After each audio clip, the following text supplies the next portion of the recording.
Good morning, everybody. It's my pleasure to welcome you to this talk this morning, and you are highly welcome. This is the third session on this talk. The third session, we have had two previous sessions in the last 2 days. The first one had to do with what is literature review, and the second session had to do with where and what do we search for. So this morning, we shall be looking at the use of literature review template. Literature review template. So we have with us this morning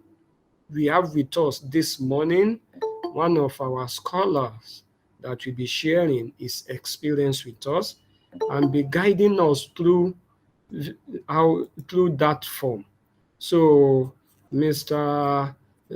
Mr. Ibrahim SALAWU is here with us this morning to be sharing his experience with us. So for those of us in the hall at Summit University, there is echo there, so you have to mute all the systems there. There are about 3 systems were not muted the other time, so please let us mute and let's mute the system and let us be sure that we are set. So Mr. Ibrahim, if you are ready to present, let us know. Mr. Ibrahim SALAWU, let us know, please. So Mr. Ibrahim, are you there? Yes, I am here, sir. Yeah, okay, please, you can have the floor.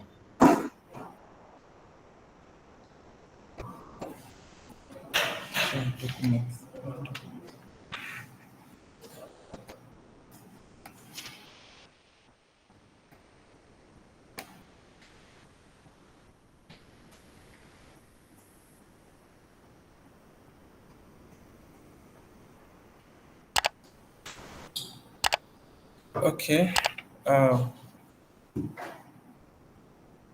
Good morning, everybody. My name is Ibrahim SALAWU from the Department of Political Science, Summit University of Far. So I'll be presenting today on the use of literature review template. Let me say that today's presentation is significant for me in 2 ways. The first one is that I'm standing in for the Vice Chancellor, Professor Abiodun Musa Ibino, who by no means is irrelevant when it comes to use of research works and every other thing that relates to it. And also because I'll be presenting on behalf of all social scientists in the house today. So I think that we're going to have a bit of perspective from also what we do in the social sciences today. Quickly, we're just going to look at the use of literature review templates. And also, let me also say a big show my gratitude to the previous presenters on Monday, Engineer Bala Mohammed and Engineer Didigba yesterday. But before I begin with the use of literature review templates, I would just like to also give a bit of background so that you get where we're coming from in social sciences. So yesterday we had a presentation on the types of literature review that we have. So I just want to add a few more so that when I'm presenting the template, you can, of course, understand where the background I'm coming from. So yesterday they talked about the systematic review and the likes. So today I just want to include, I think about 5 more reviews from social sciences. So the first one is, of course, you already know that social sciences, we deal with human beings. In social sciences, it's a social science discipline, and then our focus is on human behavior. Look at the psychological aspects or the economic aspects or even the political aspects where I come from. So there's always a lot of debates and there's a lot of ESAs, back and forth and the likes. So the first review that I'll be talking about is the argumentative review, which is a review that is done to either support, reject an assumption, argument, or problem in literature with the aim of establishing a contrary opinion. I would say that when I'm a doctoral student in the Department of Political Science, University of Ibadan.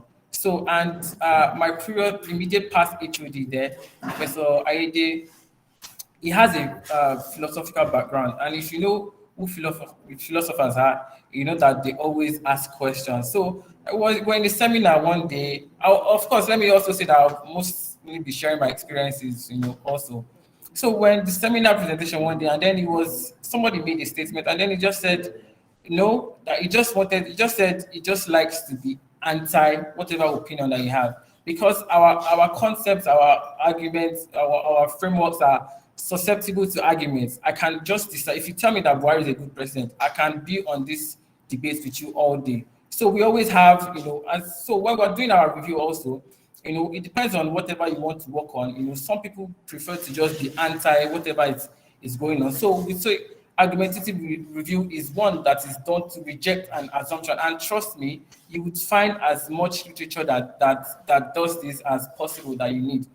So the essence of this is just to establish a contrary opinion to what is already obtainable, in literature. So the second one is integrative review, which is a review that is done with the aim of generating new frameworks and perspectives for the topic. We can say that you want to review a literature to also bring out new frameworks from it, to say that you want to more like establish the research gap in those areas. So also we also talk about the historical review, which is tracing the origin. For example, the field of political science where I come from, we say that before we decided to have political science as a full-fledged discipline, we used to have it as part of other disciplines, have it as part of history, law, philosophy, and the likes. So it's also important that we trace the origin of some of the concepts that we use in literature, and then you try to situate the present day knowledge or scholarship in, trace it from the history where it comes from. So it involves tracing the origin of the research from the past and situating it into present state of knowledge. For example, we can talk about why Nigeria's democracy is faltering. We can look at some of the factors that have, that are accountable for this. We can talk about the military coup. We can talk about colonialism and slave trade and the likes. So historical review is also very important. Of course, I think on the first day the presenter talked about how the recency of your literature about say 5 years, but there are some cases, for example, in social sciences, there are some facts that you may need to establish, and these facts may come from history.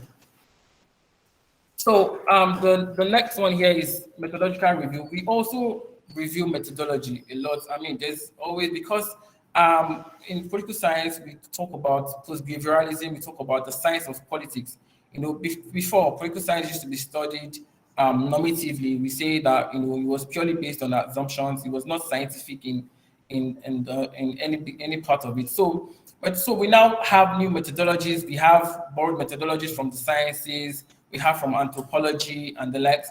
So every particular research that you do, we always, I'm more nowadays now on the methodology that you adopt. So we also look at, for example, there are some research works that you may have to observe.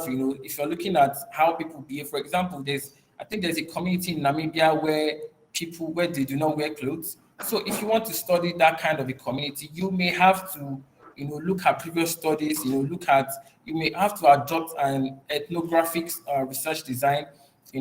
Of course, looking at similar works, similar methodologies have been used to carry out a research work in that particular field.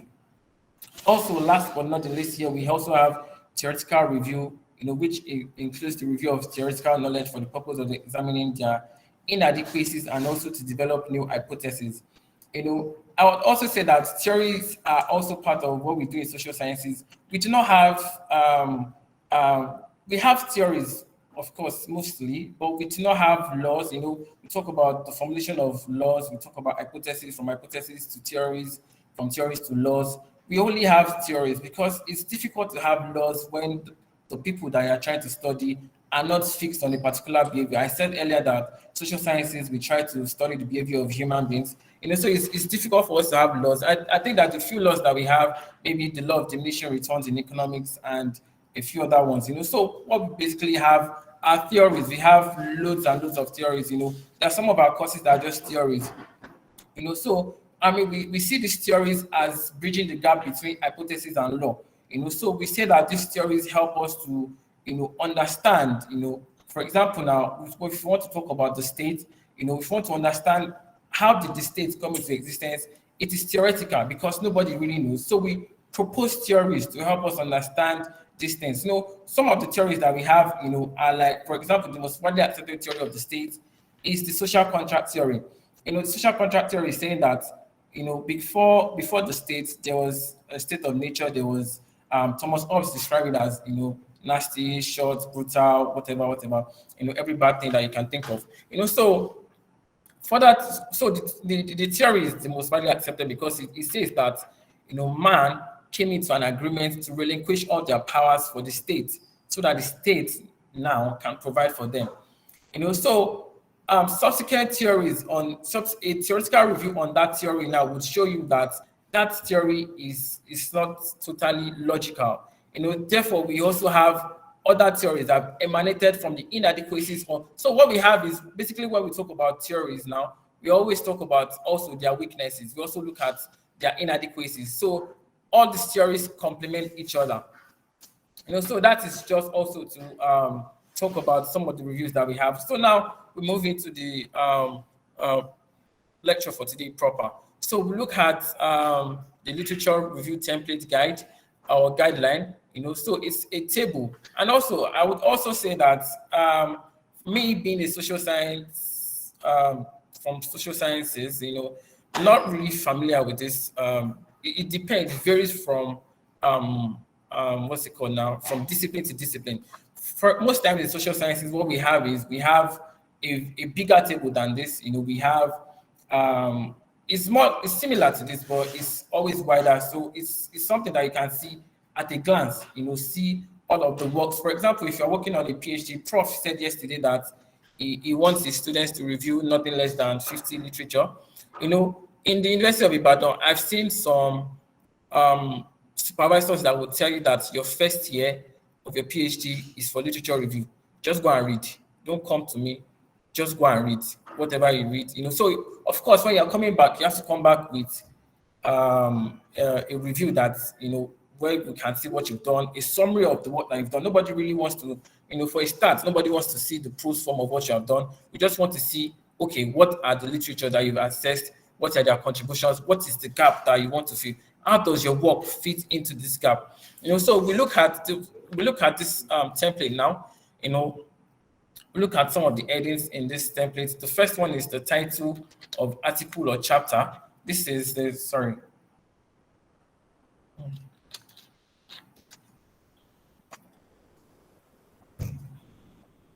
Thank you.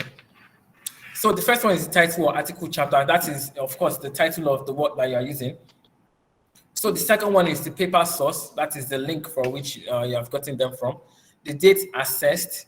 I would be talking more on this. Let me just go over them first of all.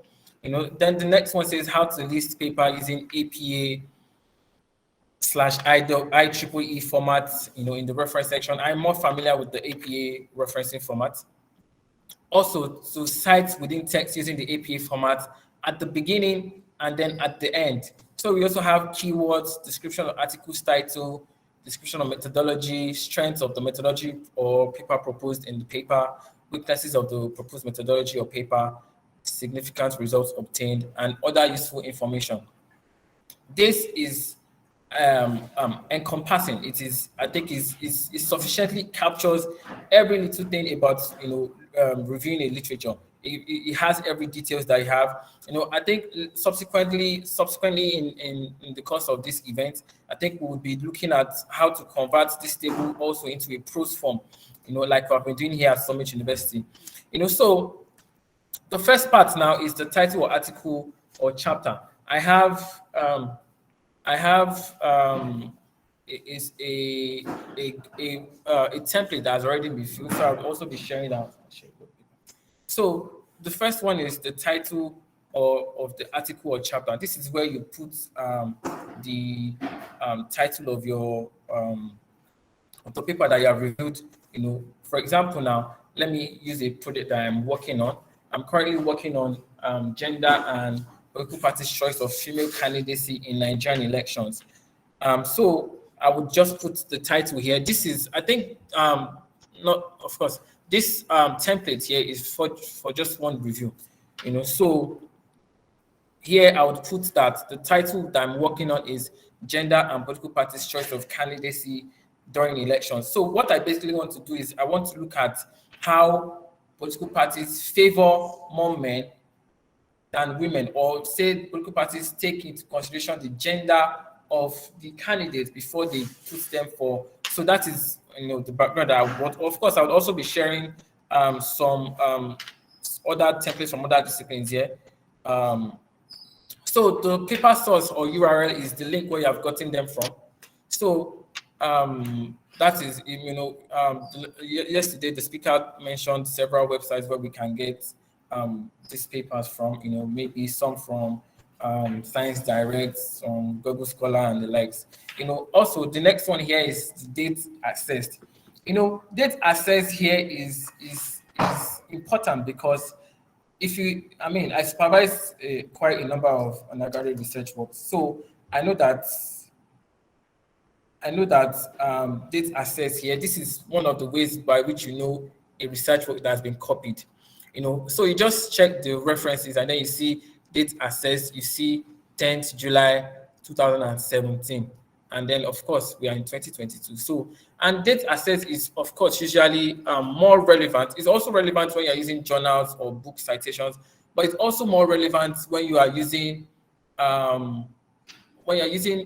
sources that are not books or journals. If you are using sources that say a news web, maybe United Nations data, or say you are using from a newspaper, or all these online newspapers, so it's more important because these websites may not last forever, so it's important to put the data you have accessed them, so that whoever is checking for this material or whatever it is after, for example, if I get a paper that's dated 2012, if I want to check in out, the website may not, maybe the domain has expired or something. So of course, whoever is reading it knows that for that date that, of course, all things being equal, we expect that researchers are truthful people. We expect that we don't manipulate data, of course. So we expect that, okay, probably this data existed before, but may no longer be in existence. So data access is also very important, especially when you're using, we use a lot of material sources that are not books in social sciences. For example, if I'm looking for a particular data on, say, number of people that voted in the last elections, you may not have it in books. You may only have it, maybe it's only, some of these online newspapers that do investigative journalism that may only have it. Maybe Premium Times only has it. Maybe they've gone to, also, you may also find it in INEC. INEC is not a book. They don't write books. They only have a website. So it's also very important. So the next one is how to list the paper using the APA format in the reference section. So I have a couple of slides here, where I have gotten the APA format for using for references. APA is the American Psychological Association. I think it should be one of the most widely used reference styles in the world. So we also have, it's on the 7th edition now. 7th edition was released, I think, this year. So we'll look at how to cite, this section, and then the next one, we're going to look at it in the frequent subsequent slides now. How to list the paper using the APA format, and then cite within the text using the APA format at the beginning and also at the end. So good morning, Doctor. I'll come back to the previous slide, but then let me just say that this is a reference list from the APA reference style 7th edition. It says that all in-text references should be listed in the reference list at the end of your document. So if you have a PhD work, some of the things that they do in seminar presentations is, of course, to also look at the body of your work. If you have, of course, also when you are doing maybe your external defense or whatever, part of the things that your external also makes comments on is your reference style. We had our undergraduate project presentation, I think last week, and some of the score sheets also contain, I think, 5 marks for references. So that's to show how important references are. So, and you cannot have an in-text citation and then not have it in your reference list. It's not proper.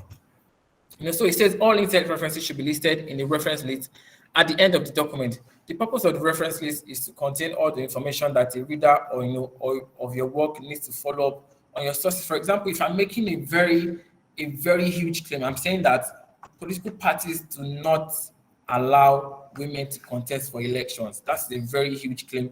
I always say to some of my predecessors that if you cannot back up this statement, then it's an indictment. It's an allegation.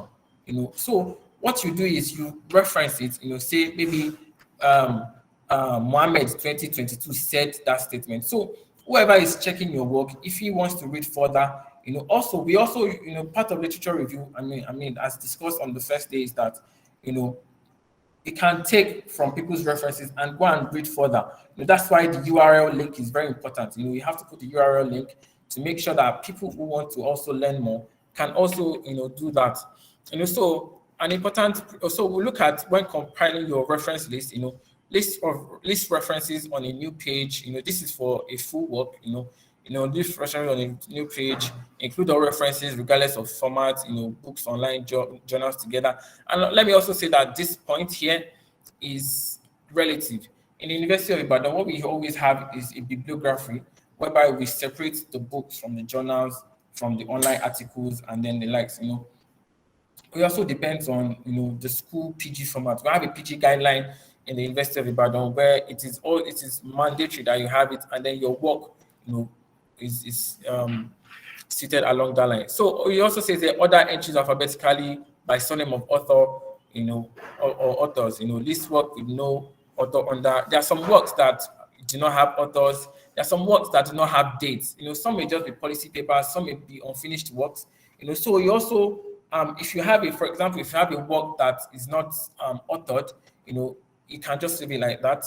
In the University of Ibadan, what we do is we put NA, that is not authored. Or if there's no date, we put ND, that is not dated. That's what we do in the University of Ibadan. So list work with no author under the first significant word of the title. If you're going to reference it now, you only reference starting with the first significant word. That is maybe the title of the work. So you also indent, the second, after the first line, you also start to indent.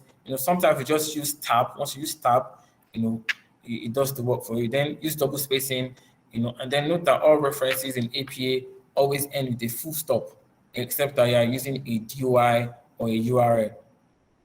So the next one is in-text referencing also. We look at how to reference in the body of the work.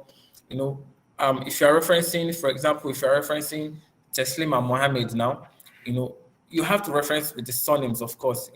If Teslim is a surname, and this also goes back to the basis of knowing how to write your names, knowing how people should, there's a standard format for writing names. If I'm writing my name now, I'm starting with the first name. I'm starting with Ibrahim SALAWU. So you automatically know that SALAWU is my surname. So if you're referencing me, then it has to be SALAWU and someone else. But for example, if I'm going to write my surname first, then there has to be a comma at the back of SALAWU. So you know that SALAWU is the surname. So you know that because nobody would, of course, tell you how this is done. So for in-text citations, you also use round brackets. Include author and authors and year of publication. This is an example here: Smith and Bruce, 2018, and round brackets. There has to be a comma after it. So if you quote directly, a direct quote, also needs a page number. And also the use of round brackets is also very important. That is for in-text referencing. Citing multiple works is also the same. You write in the University of Ibadan. What we do is at the first time of in-text citing of a particular work, the first time you write it in full, and then subsequently you use et al. As that. So that's that. So that is how to reference journal articles now for the purpose of the template that we have, or even subsequent full works that you may be writing. So of course it must include the author and the author's the surname, followed by the initials and everything, year of publication, article title. But then the journal title must be in italics. the journal title, and then the volume of the journal must be in italics, but the issue must not be in italics. So the page range of the article, say page 1 to page 25 or whatever it is, DOI presented as an hyperlink, and also the first line of each citation is adjusted. Every subsequent, also you have to indent also. So this is an example here. This is Rockstein C. The Rockstein is the surname. There's a comma, then C, then full stop, then a round bracket, the year. That is typical APA format. Then a full stop at the back, then the title here. Then now the journal title is, this is the title of the work. T, hydration and other health benefits. That's the title of the work. But then the journal title is primary health care. So has to be in italics. And then the 26 here is the volume of the journal, while the issue is 8. You see the 8 is bold, it's not in italics, but the 26 is. So the 26 is the volume of the journal, while 8 is the issue, and then the page range, and then the DOI. So for books also, a book, a reference type for a book, is follows similar patterns, but then just a few differences. And it also has author or author's surname. Then you have publication in round brackets, book title in italics now. Because if you are working on a book, books usually have different, the book itself has a name, has a title, but then each chapter also still has a title. So that the book title has to be in italics, not necessarily the title of the chapter that you're looking at. So also, the edition in round brackets, if other than the first edition, then the publisher is Macmillan.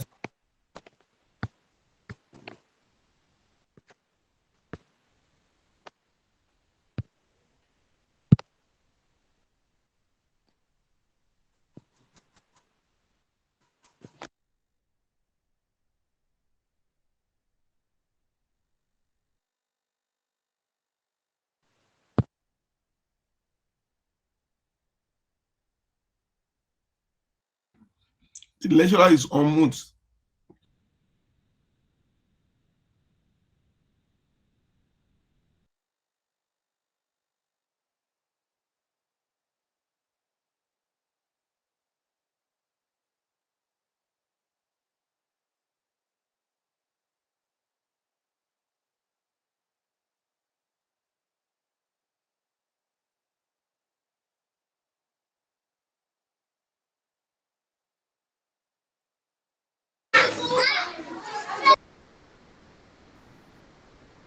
Okay, I think I'm back online now.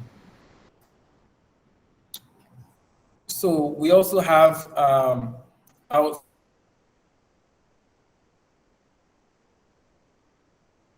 so I said before that I'll be sharing also a template for other things now shortly. So look at also how some of the things that we also do in other fields of study. So I'm having slight difficulties sharing it.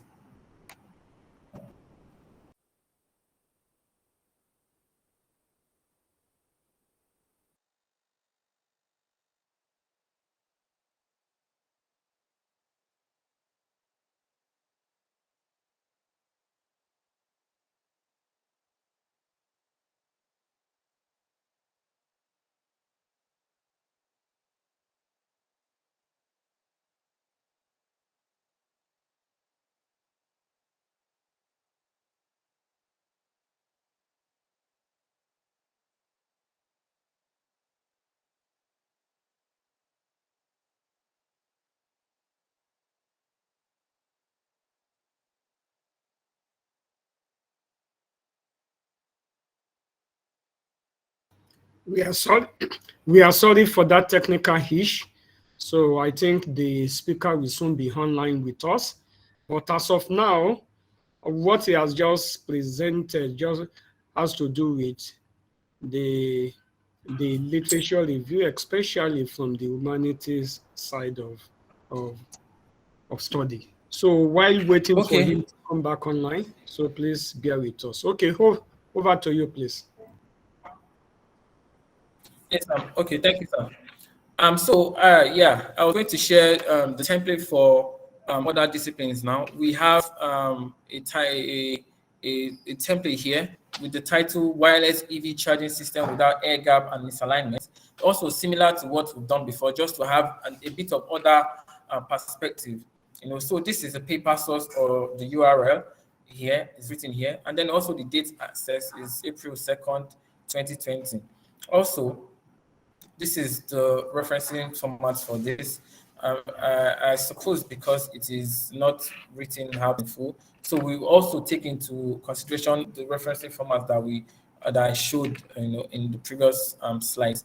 So also how to cite the paper within the text using the APA. The APA format is general for all disciplines, so it is of course um, very important also. So keywords now. So every journal, the only things that think do not have, even news outlets also have journals. If you are checking for that, most news outlets also have keywords also. So keywords are like the major words in your research. For example, like I said before, the example I gave of gender and political parties' choice of candidacy in Nigeria's elections. So my keywords would, of course, be elections, would be women, would be political parties, also Nigeria and the likes. So the keywords are the most recurring words in your research work. So description of articles title. So this is like a brief introduction of the work that you're into. So this now, we said the title here is Wireless EV Charging System Without Air Gap and Misalignment.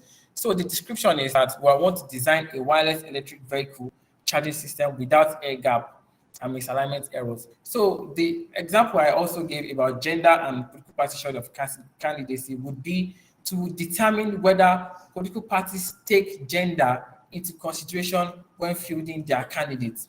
To say that, of course, there's also a department, but then it's just, a description of, so for you to just have an idea of what I want to do. So, but the work itself is, looking at how, maybe looking at how voter preferences, say political parties field more women because people do not vote for women. So political parties are fielding more men because more men are more likely to win elections. So we look at description of the methodology.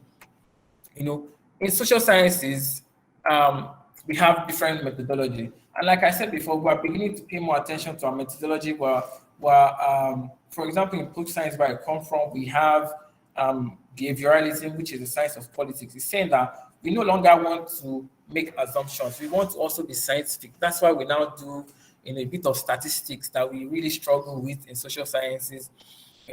We have the most widely used is the survey method. We have exploratory research design. We also have maybe ethnography, which is from anthropology and the likes. So you describe your methodology here, what methodology was used. Also, if you use maybe a qualitative or quantitative source of data collection, whatever it is, your method of data collection, your sampling technique also is also very important. I think we do all of that in social sciences. It's all embedded in the methodology. Of course, if you go for a seminar presentation, there are basic things. My like I said, Professor Ide in the University of Ibadan, when he taught us research methodology, and he only gave us three things about research. He said what, why, and how. So the how is the methodology. The how shows is you cannot, of course, escape it. So methodology has to be detailed, has to be very well detailed. Look at the research design, the source of getting data. Is it survey? Is it interview? Your research instruments, your sampling technique. Why are you using 384? Samples and the likes.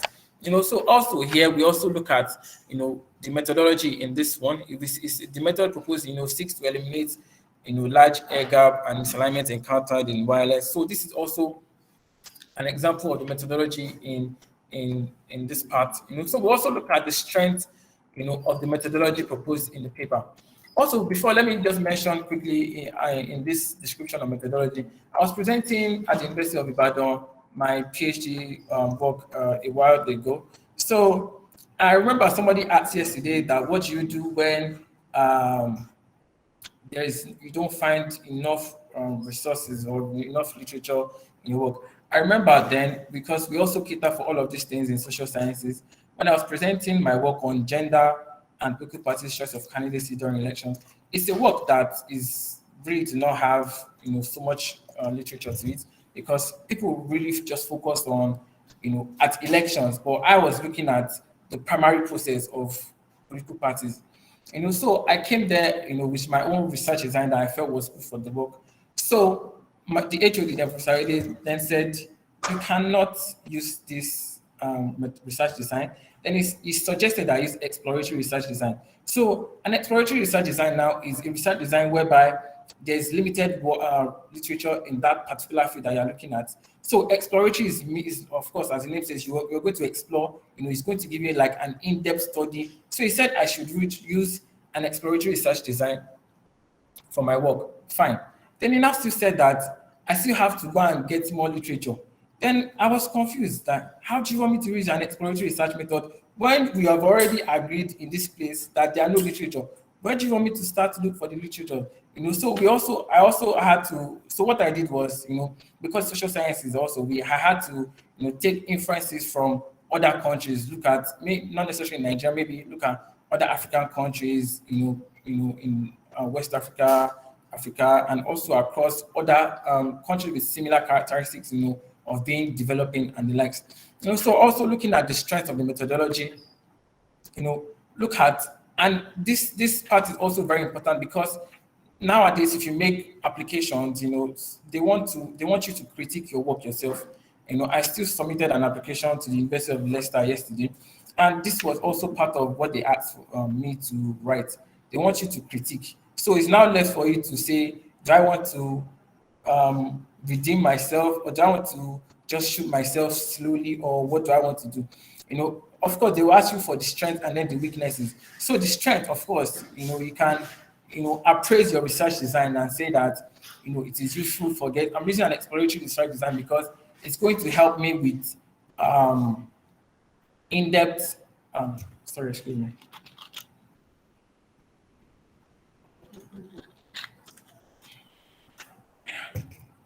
So I can say that I'm using an exploratory research design because it's going to help me, get more in-depth, knowledge into the body of the work.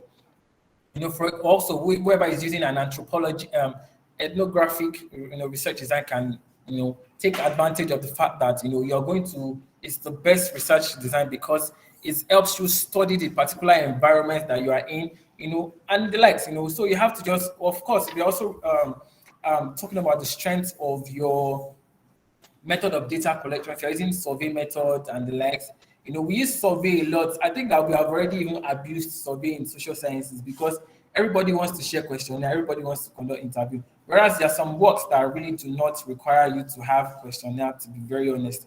There are some works that all you just need is maybe key informant interview or whatever it is.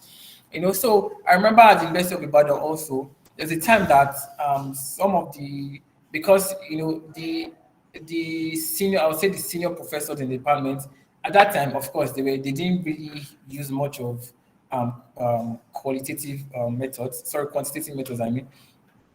So at the time they felt like, okay, people using this quantitative methods are starting to abuse it. And then there was a time that they actually thought of scrapping, quantitative methods using so because at that time it was evident that the questionnaires or the method they used for their quantitative data collection was forged. It was not trustworthy. So they, attempted to erase it, but they left it for some reasons. And so also the weakness of the proposed methodology. I had an application, say I think 2019, where I was told to write the weakness of. It was not even the weakness of the methodology. It was my own personal weakness. So I was stuck in between being honest. I said, and also, trying to, also be realistic with yourself. So also, if that applies to, like I said, the one I had yesterday also had the same, so it's left for you to identify, a fair weakness. Of course, we say that all of these research designs, all of these theories, all of this, everything that we talk about always have weaknesses. That's why another one exists. That's why other ones exist, because they complement each other. So it's something that you can even, in social sciences, we also even merge some of the qualitative and the quantitative research design. So we have, mixed methods, for our research designs. So weakness, the weakness here is that the system is composed of mechanical moving parts that can easily be subjected to wear and tear. But in social sciences, we're looking at the methodology you have picked. If you have picked an exploratory, or whatever it is, for some, they talk about the reliability of the data that they get. For example, now in Nigeria, realistically, now we have the Freedom of Information Act, which says that you can get every information that, because of course we thrive on information. The FOI Act says that you can, every information from a public office should be given to you. If it's not given to you, then you can, of course, pursue that case legally in court. But of course, we're not saying that we will not give you, but you will. We had our departmental project seminar last week, and then one of our students worked on, local government, of our community development or local community development of our local government, and then he had to go to local government to get, data. He had to conduct a KII, key informant interview, with the top officials, maybe not necessarily in offer, but around, of course, that if you don't money for hand, and like if you don't show money for refreshment, you may not necessarily. So these are some of the weaknesses, and then also the reliability of the data that you get, the information that you get. Also, the significance of the results obtained here. We talked about the significance of the results, maybe the research significance. What has it contributed to knowledge? What was the findings, of the results? So here it says the efficiency of the system is, very high, while the simulation efficiency is also very high of the 3.7 kilowatt power transmitted. So in social sciences also, we also look at the significance of the results. Part of the broader table that you show is, what significance that does your work have, on existing literature that's already obtainable. So we also have, I think there's also a part for other,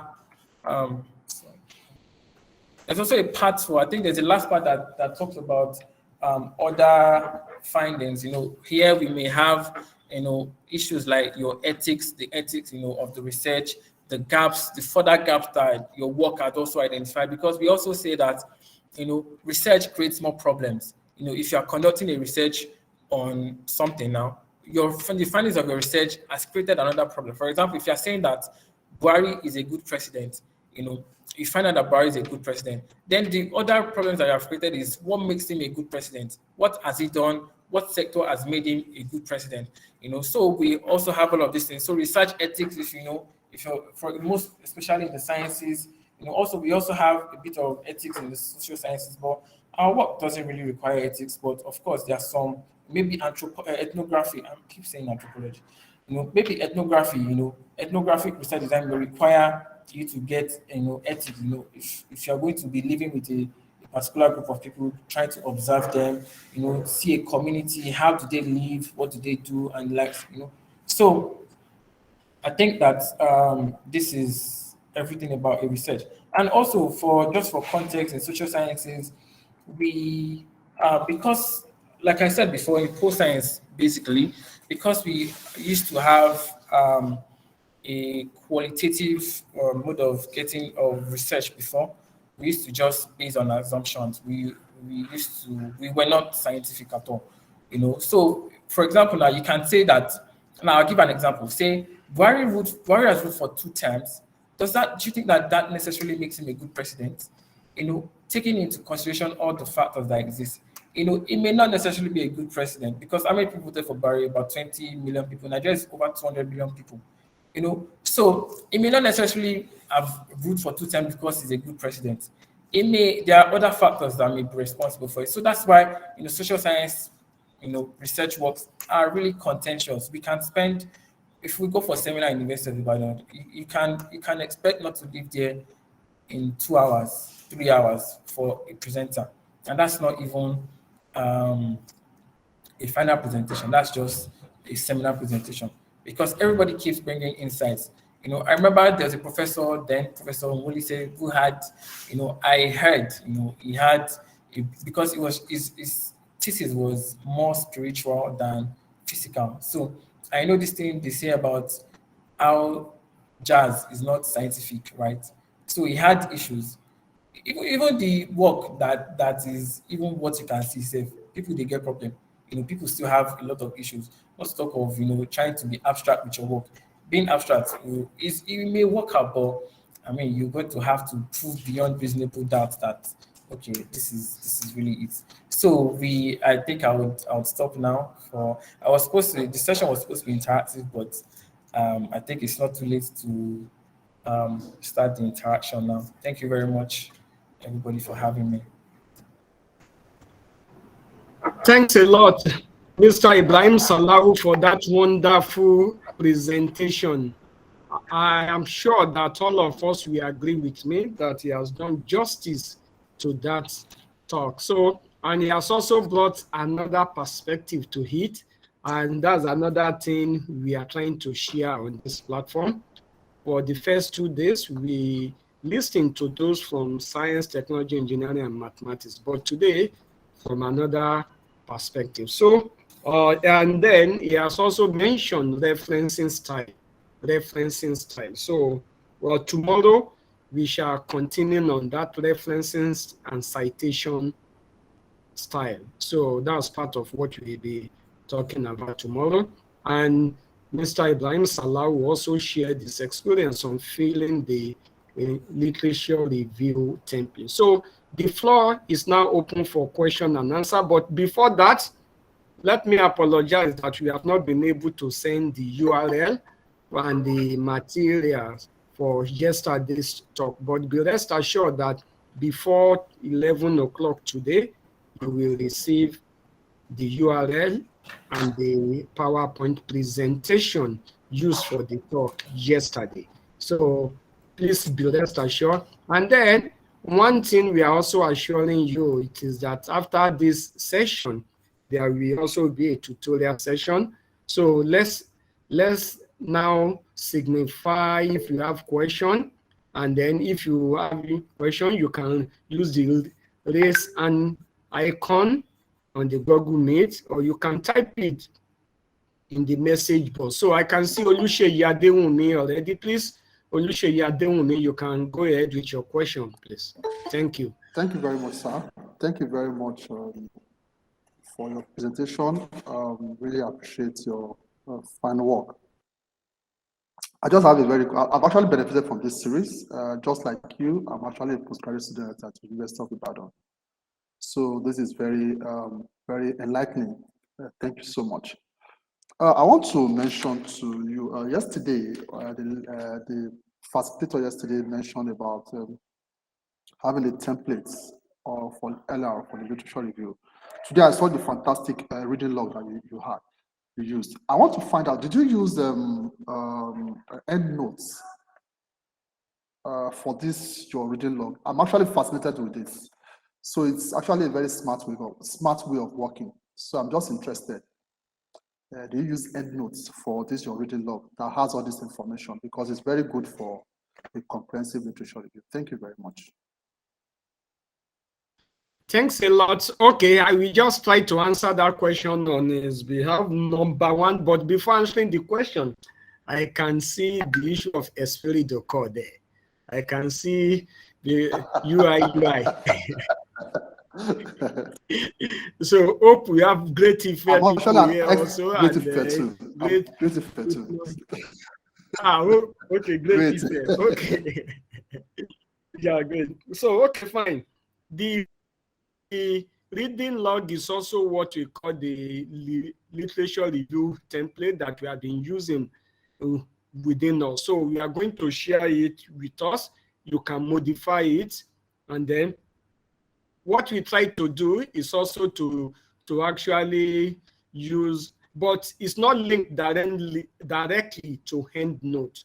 Majorly, we use LaTeX and Word, LaTeX and Microsoft Word, but the template is basically a Microsoft Word base tomorrow also we will be sharing with us how we can convert that template, that reading log, to prose form.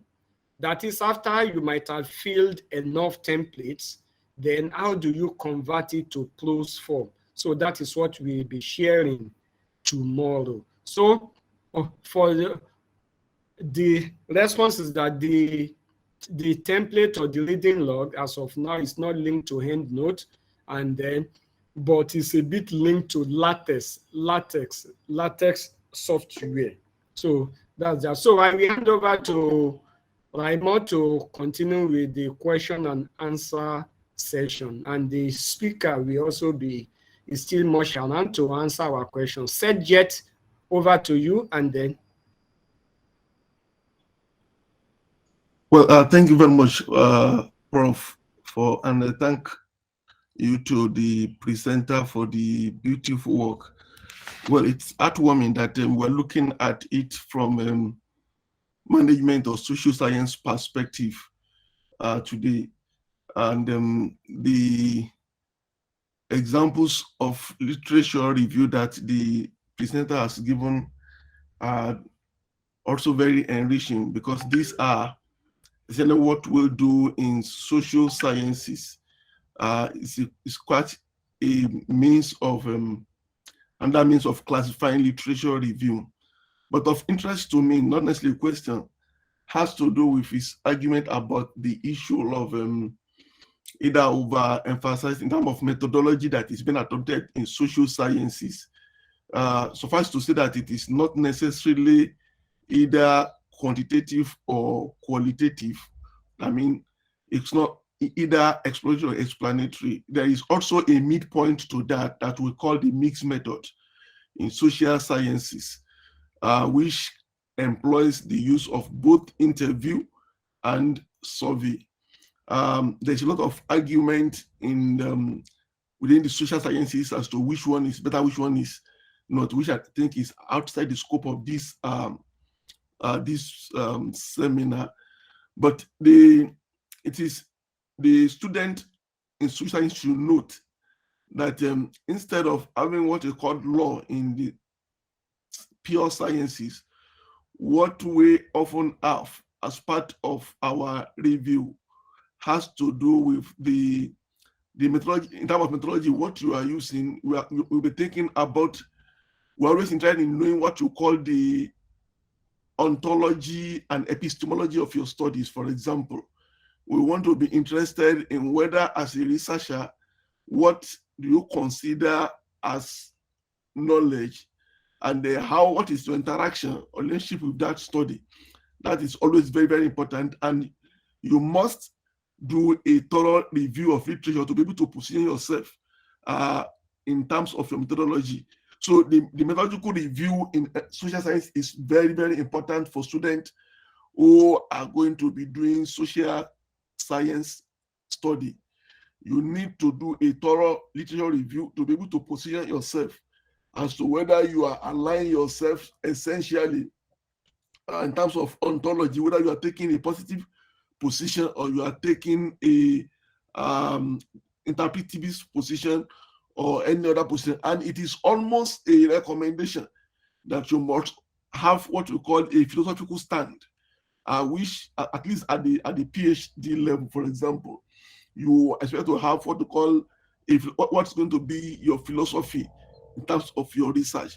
So we expect a thorough and robust literature review in this area, and to you to be able to justify which one you are actually taking and which one you are rejecting. And this is just my little contribution. Thank you very much.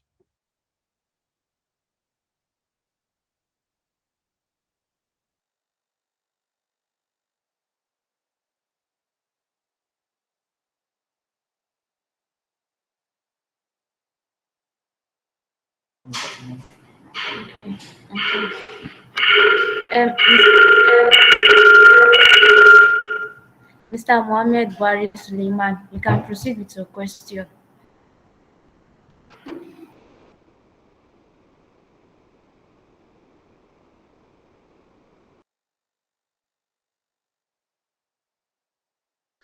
Hello, good morning. Hello, good morning, Prof. Mine is not a question. I want to ask whether Summit University is into postgraduate. Are you guys having postgraduate courses?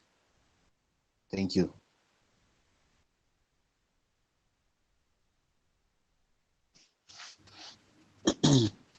Thank you for your question. We plan on beginning postgraduate studies very soon. Say next year we should have something tangible with our postgraduate programs. Thank you. Okay. So if I may just add more on to what he has mentioned, very soon at Summit University, we shall be starting our postgraduate studies. And then, however, presently, we are running our undergraduate program. And let me assure you, we have very strong competencies or very, very strong faculty members in some fields of study. And we are also trying to position ourselves as the institution of choice when it comes to science, technology, engineering, artificial intelligence, and mathematics. Also in mass communication and financial technology. So in those fields, you will see some of our impacts, and admission is presently on for undergraduate students. And we are going to establish our Center for Drone Technology very soon. And we are also going to establish our Center for Clean and Renewable Energy. Thank you.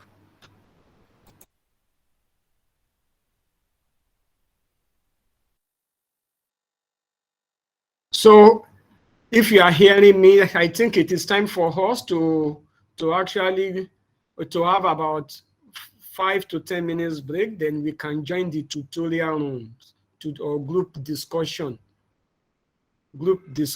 So please, the rooms are open and you can join those sessions now.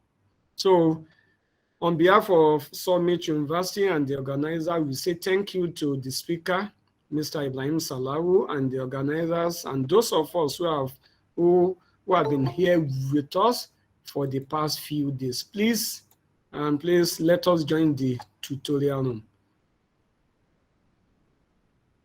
Over to you, Raimat.